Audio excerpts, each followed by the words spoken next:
You have a phone that knows exactly where you are down to a few feet, and you still got turned around in a parking garage last week. Somewhere a hunter-gatherer with no map, no compass, and no GPS walked 300 miles through open desert and arrived exactly where they meant to. How does that work? What did they have that you don't? Here's the strange part. It's not that they had better tools. They had none. It's that your brain has a system built for exactly this.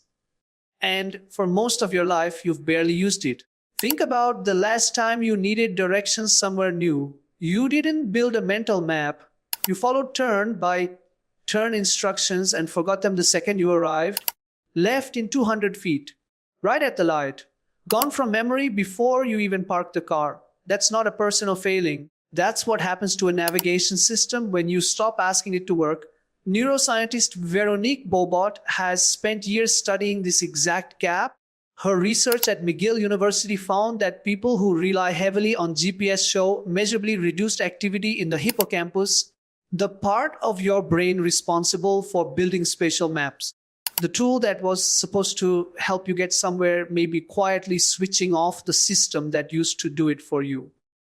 Picture this. 20,000 years ago, somewhere in what's now Micronesia, a group of navigators pushes a canoe out into open ocean. No coastline in sight, no stars visible yet, just water in every direction. And they know, with total confidence, which way to paddle. They're not guessing. They're reading a stack of overlapping signals most of us never learned existed.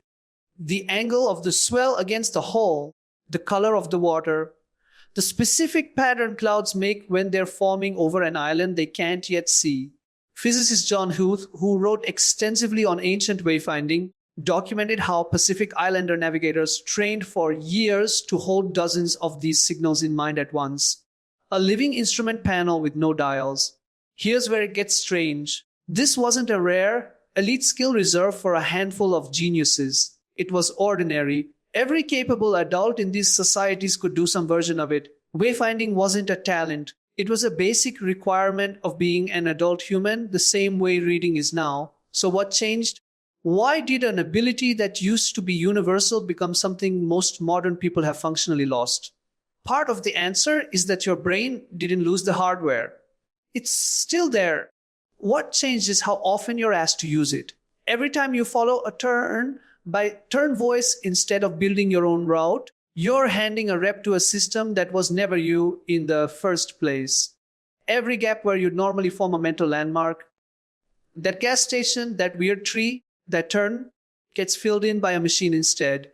Skip enough reps, and the muscle doesn't just weaken.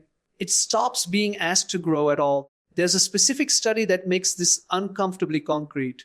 In 2016, neuroscientist Hugo Spears ran a massive citizen science project called Sea Hero Quest, testing spatial navigation ability across millions of people in dozens of countries.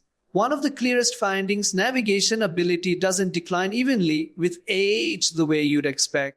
It correlates strongly with how much unassisted, self-directed navigation someone actually does. People who habitually offload the task score worse, no matter their age, education, now intelligence. Now here's the twist. You'd assume the fix is obvious. Just use GPS less and the skill comes back. It's not that simple. And this is where it gets uncomfortable. Bobot's follow-up research found that the effect isn't just about muscle atrophy. Long-term, heavy reliance on turn by turn navigation is associated with measurable differences in hippocampal volume over time.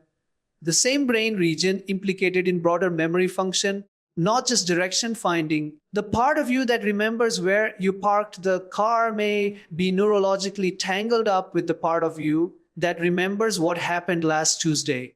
That reframes the whole question. This was never really about getting lost in a parking garage. It's about which parts of your own memory system you're quietly letting go soft from disuse. So the stakes widen. This isn't a story about ancient sailors having a cool skill you don't. It's a story about a piece of the human brain, a real physical structure that used to get exercised every single day of a person's life in every culture, on every continent without exception. And now, for a huge percentage of people living in cities, it might go weeks without a single genuine workout. Consider what that means at scale. Bobert's broader body of research links reduced hippocampal engagement not just to weaker navigation, but to higher long-term risk factors associated with cognitive decline. That doesn't mean checking a map app is dangerous. It means the hippocampus, like any other system in your body, seems to respond to whether it's used or not. The same principle behind muscle, bone density, even cardiovascular health. Your brain didn't get worse at finding its way home. It just stopped being asked to. And this isn't unique to navigation. It's a pattern showing up across a dozen different cognitive domains as tools quietly absorb tasks brains used to handle alone. Remembering phone numbers, doing arithmetic, holding a route in your head from start to finish. None of these outsourcings are catastrophic on their own, but they add up to something worth noticing. An entire category of daily mental exercise that used to be mandatory and now is entirely optional. So think about that ocean navigator again, reading swells and cloud shapes with total confidence, no instruments, no error margin they could afford to get wrong. That wasn't a superhuman brain, it was an ordinary human brain doing what it evolved to do because it was never given the option not to. You still have that brain. The hippocampus that could build a mental map of your city the way there's built a mental map of the Pacific. It's sitting right there, mostly idle. Next time you're driving somewhere familiar, try turning the voice off. Let yourself feel lost for 30 seconds. That discomfort isn't a malfunction. It's the exact feeling of a system waking back up. You have a phone that knows exactly where you are down to a few feet. Maybe the real question isn't why you still get lost in a parking garage.